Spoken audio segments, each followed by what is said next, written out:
Swadisthana chakra, there's like this beautiful moon shape. It relates to, say, the pelvic bowl. So think about kind of the pelvis, so the sacral chakra, so the sacrum, we have the female reproductive organs, men would have their reproductive organs. It relates to the water element. So with water element, the water element flows. So this is our ability to be fluid. How fluid are we in our relationships with ourselves and with others? Again, it's like, do we know when to hold on? Do we know when to let go? You know, and how does that manifest in how we relate to all the people in our lives? You know, do we have balance in relationships? So too much letting go is problematic, too much holding on is problematic. Either one. For the second chakra, you know, and the sexual organs, we have the literal ability to create, or, you know, the human body at some point may have had the ability to create. If there's deeper imbalance, maybe there was never ability to create, maybe there's infertility. But it is our source of creative energy, whether that means creating a child or creating whatever you want to create. You don't have to create a child, you can create whatever you want. So, you know, you can look at what your relationship to creativity is, you know. And I think one of the biggest blockages that I see with people in the second chakra are the people who are just like, well, I'm not creative. And oftentimes it's a very like final kind of statement. I'm not creative. I'm not a creative person. I don't do that. And I think that's always a very interesting statement because everyone's creative. Everybody can create. But if there's a block in the second chakra, there could be a strong disconnect from that. So that's one place to look for blocks. Let's see, Swadisthana chakra. The opening is the vagina. The color, orange, water element, Vam. So the mantra is traditionally Vam, and that's actually what the central letter in this image is. That's Vam. I don't necessarily recommend chanting Vam a whole bunch.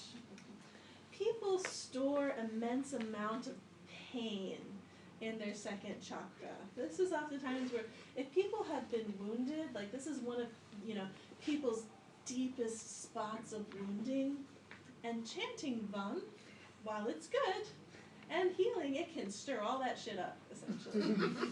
And, you know, so don't stir it up if you don't want to. You can let it unfold more gently. If you start chanting Vam, there's a chance that it's really going to come up to the surface and very quickly. You don't necessarily need that to happen, okay? You can try it, but just notice, it's like there's a lot, there could be a lot of emotions, there can be a lot of pain, a lot of trauma stored in the second chakra. And you don't have to stir that up, okay? So the only mantra that I really recommend using on a regular basis is Lum, because Lum is grounding, it creates safety, it creates stability. All the other ones can fuck some stuff up. They're powerful. So Vam, you can use with caution. You can experiment with it if you want to at home. But, you know, even if I chant Vam, I usually follow it by chanting Lum. Like if you chant it like 3 times, it's not a big deal. But a meditation practice, you know, is you're chanting it, you know, 108 times.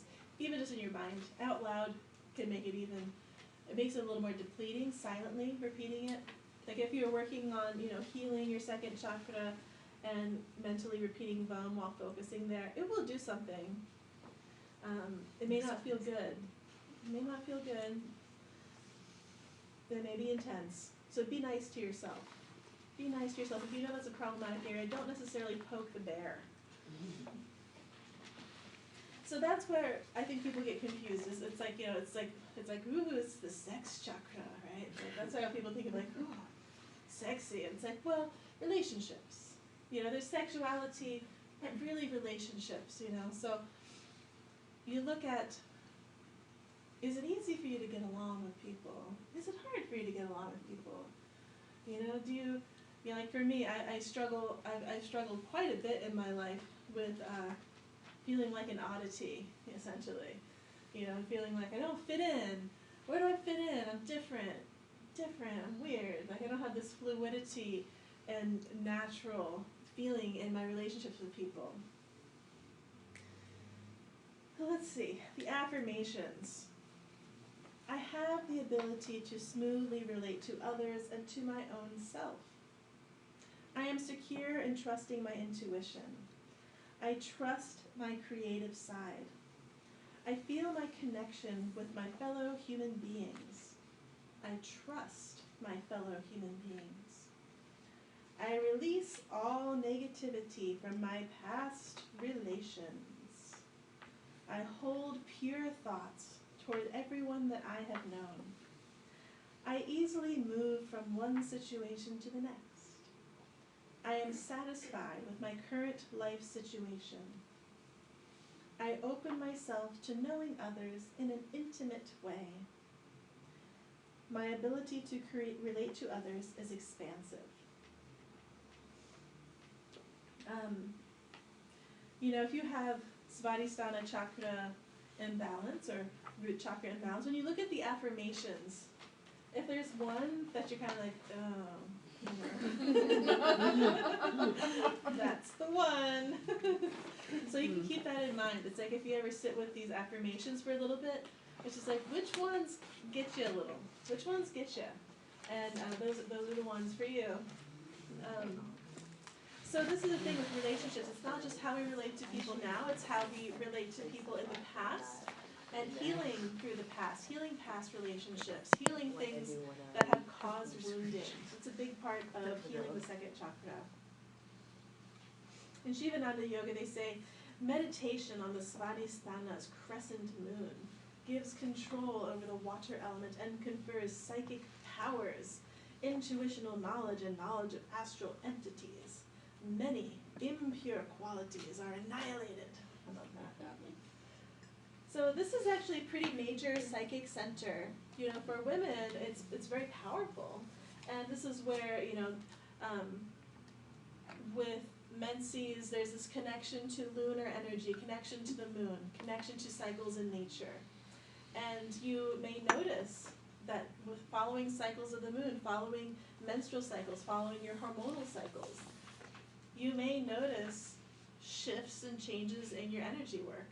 I personally notice that particularly right before and in the beginning of menses, it's like whatever comes through me is just so intense. Like there's so much. Oh my god, everybody, because of that shift in power for women, this is where I really think a lot of you have these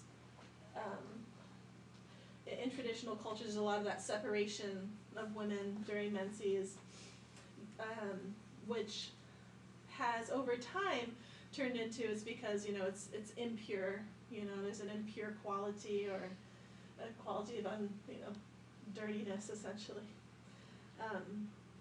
But what it really was is power.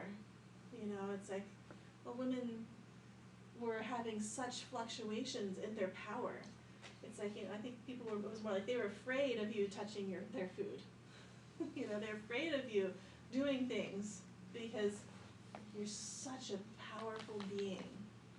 And for women spiritually, it's like, how wonderful is it? It's like if you weren't just put outside like in a hut, but if you actually had like spiritual time for reflection, and to be able to purify whatever is coming up.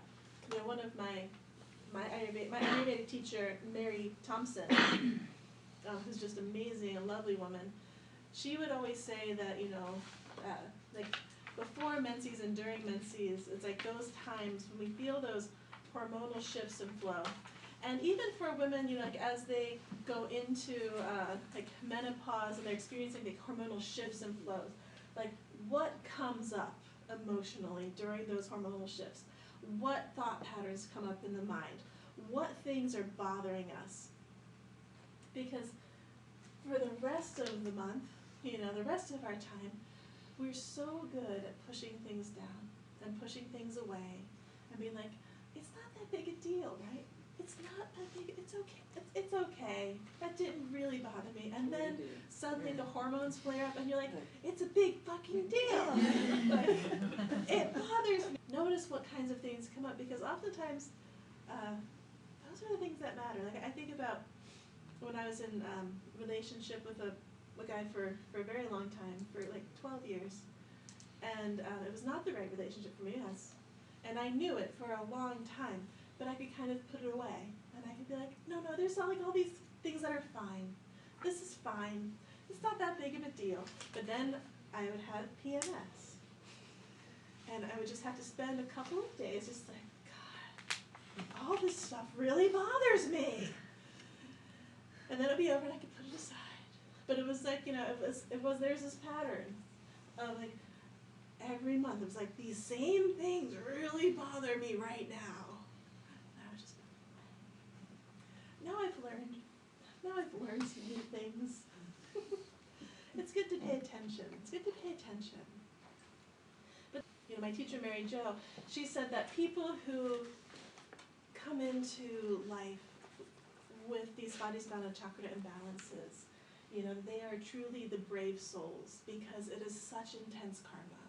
It is so painful, and there's so much to do, because when this chakra is out of balance, when you don't feel fluid in your relationships, well, what else happens is that your root chakra has an issue. You don't feel grounded, stable, safe, and secure if your relationships aren't balanced.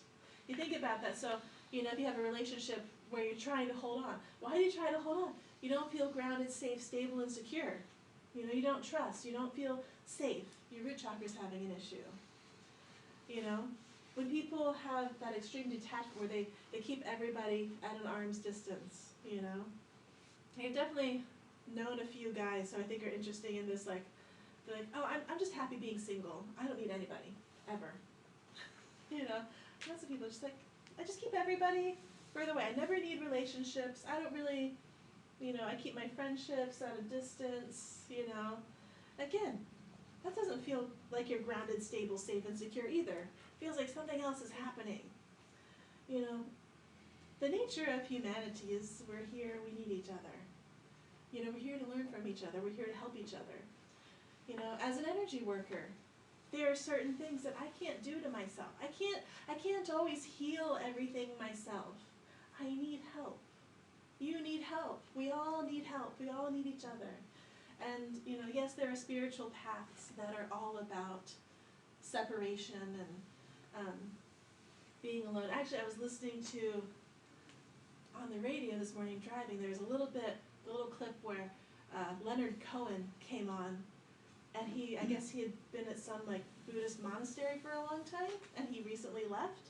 I don't know, but it was interesting, because it was like a to be continued. Later, it was like a clip from an interview, and he said, "Well, I left because, this it's a very intense lifestyle.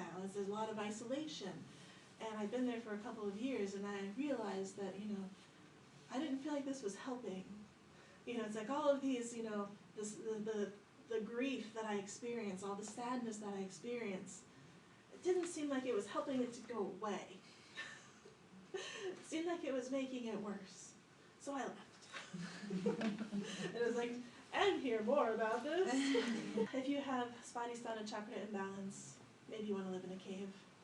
But you can then use that imbalance in other ways and transform it in a different way. I'm not focusing on all that stuff, though. That's a whole other thing. So let's see, then